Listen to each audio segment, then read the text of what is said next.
Gran Turismo 7, there are many racing classes. We all know of low-powered Group 4 cars, balanced yet probably the most popular Group 3 cars, and insanely fast Group 1 cars. But there is a forgotten racing class that is underutilized, and that is being Group 2. Its only inclusion in the base game is a license test featuring the GTR 2008 around Deep Forest for the Super License, which is quite pathetic, I'm not gonna lie. So today I'm going to try and introduce my case and try to convince some of you on proposal to utilize these forgotten machines. But before we continue, I want to state that I'll be covering pretty much single player's lack of Group 2 inclusion. This is because in multiplayer, Group 2 does get used in daily races sparsely, and players can race with Group 2 freely in their own custom made lobbies.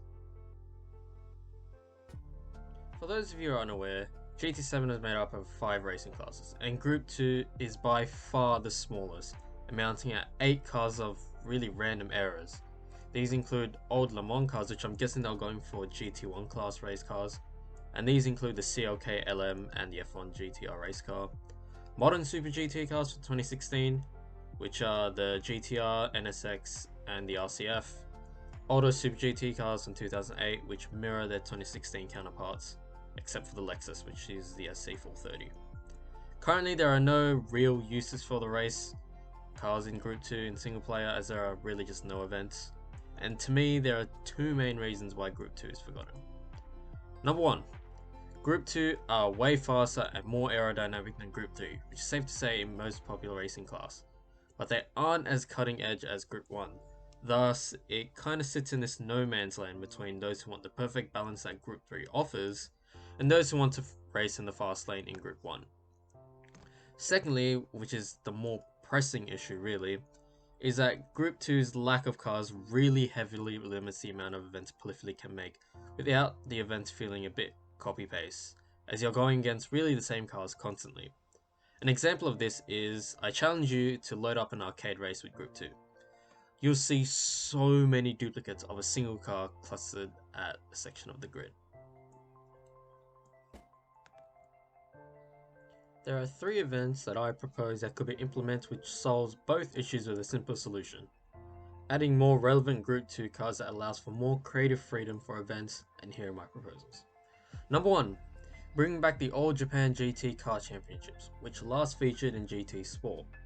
This series of races will only and exclusively use the Super GT cars both from 2018 and 2016.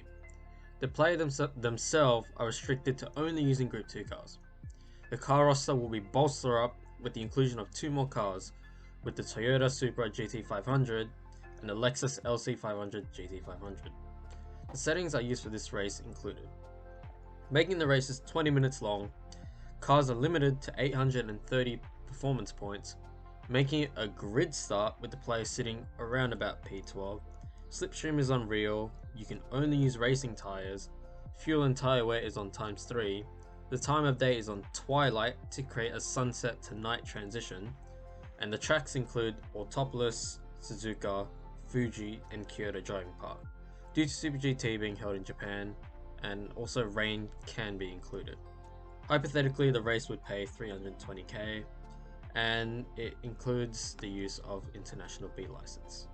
When I tested this race, I had a lot of fun doing it, because for some reason the AI in Group 2 put up a pretty good challenge, and they don't just falter and fall over like a, I don't know, I'm just gonna stop myself there. And I had to catch the leading cars, and I only caught them near the tail end of the race, so I would recommend trying it. The second proposal is the Group 2 Cup, and it follows the same suit as the Chile events that we currently see with the GT Cup for the Groups 3 series and the Group 4 series. It would use every single Group 2 cars, with a couple of extra GT1 cars, including some fan favourites, with the Toyota TS020, or more commonly known as the GT1, the Nissan R390 GT1, and just a random wildcard pick, the Porsche 911 GT1. The extra GT500 cars that were present in the Super GT Cup are also included. The settings that I use here are that the races are 40 minutes long, the cars are limited to 790 pp, the grid start making the play start around P12, Slipstream's on real, you can only use racing tyres. Fuel is on 4, tyres are on 5. Time of day doesn't really matter really. And the races are held at Bathurst, Trial Mountain, Monza, and St. Croix A, due to these tracks really just having a lack of events. And hypothetically, it would pay 700 grand. And it would also require the International A license.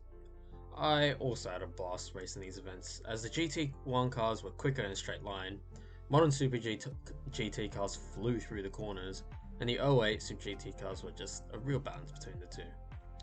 And the final event I really just thought of on the fly because it's a 90-minute endurance race with all Group 2 cars. I would say it'd be super license worthy, but also I don't really have a plan for it because I kind of just thought of it. But hey, just some food for thought, eh? Group 2 is a unique class of cars which I adore immensely, and are completely underused in GT7's single player. And I would love to see them come to the game with at least some events, as we currently just don't have a reason to use them. I'd say this video would make a difference, but in reality it probably wouldn't, but I don't care. Creating a video like this was a fun little side project as opposed to the short videos I've been making. That's all this really was, and who knows, maybe another one of these videos might be on the horizon. So, thanks for watching, and have a good one.